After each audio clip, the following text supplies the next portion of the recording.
Hi friends, welcome to Kasturi kitchen. வாங்க friends, chutney பாருங்கள். இது எல்லோரும் தெரியும்னு நினைக்கிறேன். ஆனால் என்னோடய ஸ்டைலில் பாருங்கள். நான் ஒட்டு மாங்காய் போட்டு கொஞ்சம் சட்னி பண்ணேன். டெய்லியும் போர் அடிக்குதுங்க, ஏதாவது ஒரு சட்னி, சாம்பார் சட்னி ஏதாவது பண்ணிட்டு. அதனால் ஒட்டு மாங்காய்னா கொஞ்சம் காரம் புளிப்பு இதெல்லாம் கொஞ்சம் போட்டு செஞ்சேன்னா சூப்பராக இருக்கும்.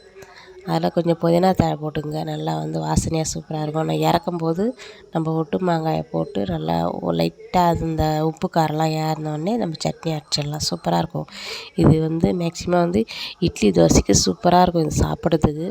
நீங்கள் செஞ்சு பார்த்துட்டு கமெண்டில் சொல்லுங்கள் எப்படி இருக்குதுன்னு, டேஸ்ட்டு எப்படி இருக்குதுன்னு. ஏதாவது டிஃப்ரெண்ட்டாக செஞ்சால் தாங்க நமக்கும் சாப்பிட தோணும். பழைய காலத்து சட்னி மாரிலாம் இப்போ எங்கெங்க வருது?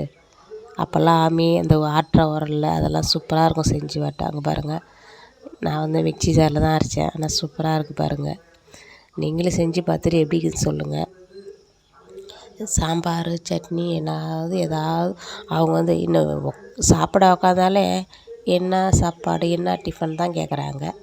அந்த சட்னி என்ன தான் ஒரு சட்னியை மட்டும் வைக்க முடியலைங்க. அது இட்லி பொடி சாம்பார் இப்படி வச்சா தாங்க எங்கள் வீட்டில் சாப்பிட்றாங்களே.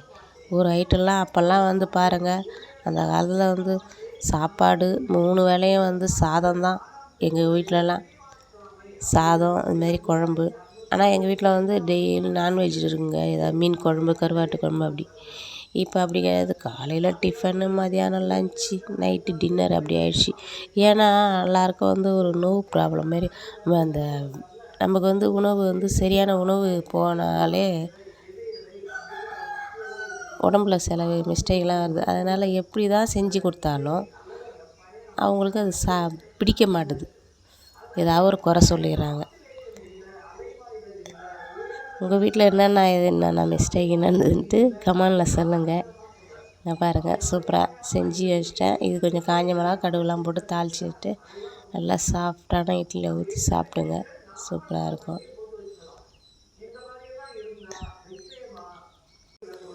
எங்கள் பாட்டிலாம் நிறைய மருத்துவ குணம் மாதிரிலாம் ஒரு சட்னி பண்ணி தருவாங்க, அம்மியிலே வச்சு அரைச்சி. இது மாதிரிலாம் எந்த ஞாபகம் வந்ததுன்னா, எனக்கு இந்த கடாயில் அந்த தாளிப்பொருளே அந்த கொதிக்க கொதிக்க அந்த தண்ணியை வாசனையாக ஊற்றினா அவ்வளோ ஒரு மணக்கமாக இருக்குமா அந்த சட்னி. நீங்களும் ட்ரை பண்ணிட்டு பாருங்களேன் எப்படி இருக்குதுன்னு. இதுமாரி அது சாப்பிட்றதுக்கே ஒரு டேஸ்ட்டாக இருக்கும். ஆனால் அதோட அம்மியில் அரைச்சி பாருங்களேன். இப்போல்லாம் அம்மிலாம் நார்மலாக கிடைக்கிது, நம்ம கிச்சன்லேயே வச்சுக்கலாம். அதுமாரி அரைச்சி கொஞ்சம் கொஞ்சமாக செஞ்சு பாருங்கள். செஞ்சு பார்த்துட்டு அதுமாதிரி செஞ்சு பார்த்தா உடம்புக்கு ஆரோக்கியமாக இருக்கும் ஃப்ரெண்ட்ஸ். அவ்வளோதான் ஃப்ரெண்ட்ஸ். இந்த ரெசிபி பிடிச்சிருந்தால் லைக் பண்ணுங்கள், கமெண்ட் பண்ணுங்கள், சப்ஸ்கிரைப் பண்ணுங்கள், உங்கள் ஃப்ரெண்டுக்கெலாம் ஷேர் பண்ணுங்கள். ஃபஸ்ட்டு இந்த சட்னி எப்படி இருக்குதுன்ட்டு எனக்கு கமெண்டில் சொல்லுங்கள். Bye friends.